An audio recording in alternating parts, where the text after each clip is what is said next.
Dolar udah sentuh 17.200-an. Dan kalau ini terjadi, biasanya bukan kabar baik. Artinya, ada sesuatu yang gak beres di ekonomi dunia. Moments ago, Israel launched Operation Rising Lion, targeted military operation to roll back the Iranian threat to Israel's very survival.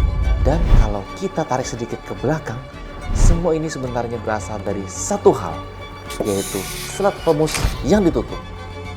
Dan ini bukan kejadian kecil guys. Selat Hormuz itu salah satu jalur paling penting di dunia untuk distribusi minyak.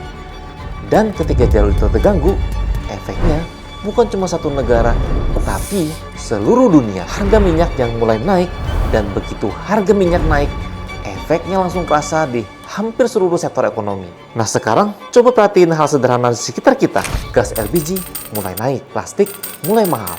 Bahkan kebutuhan paling basic yaitu popok bayi ikut juga terkena dampaknya.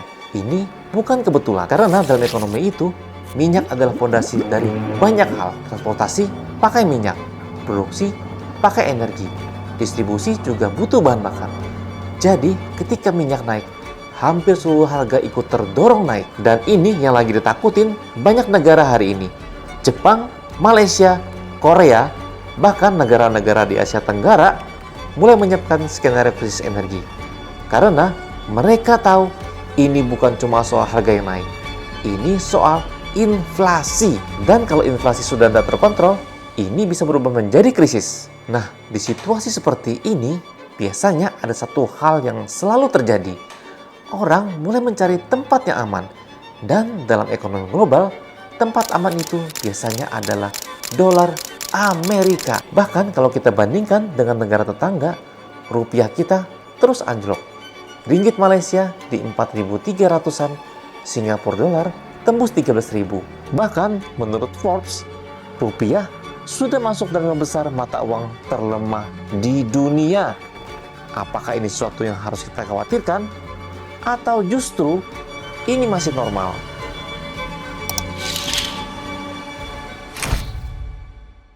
Nah, yang menarik adalah kondisi Indonesia sebenarnya nggak sesederhana itu.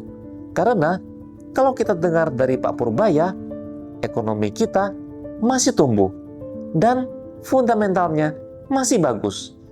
Nah, sekarang coba kita lihat ya, sebenarnya yang menopang ekonomi kita itu apa? Jawabannya konsumsi. Bahkan lebih dari setengah ekonomi kita, sekitar 53% itu datang dari konsumsi masyarakat.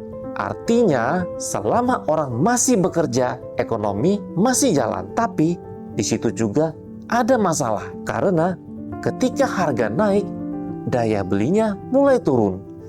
Dan kalau daya beli turun, konsumsi jadi ikut melambat.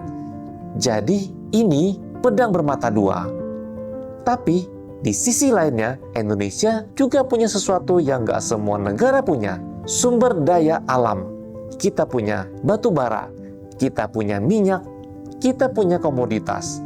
Dan ketika harga energi mulai naik, ini menarik. Karena di satu sisi kita kena tekanan, tapi di sisi lainnya justru ada yang diuntungkan.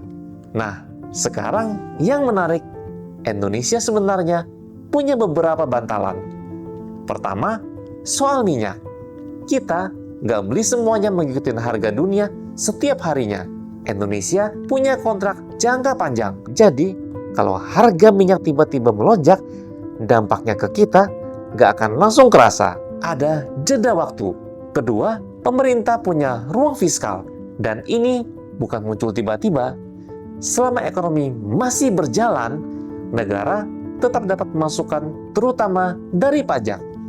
Di saat yang sama, ketika harga komoditas mulai naik, Indonesia justru dapat tambahan dari ekspornya.